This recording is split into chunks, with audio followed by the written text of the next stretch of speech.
A few of you guys have been asking us about our commissioning tools and our decommissioning tools. So these are the tools that we use. We use the Appion vac pump and we use the Appion reclaim unit.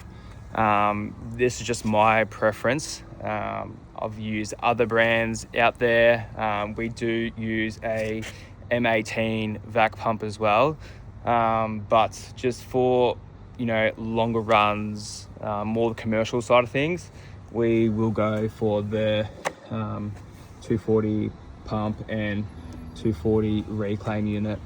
So these are just our preference and what we like to use on our jobs. So I'll probably make another video and go more in depth with the reclaim unit and the vac pump on a later date.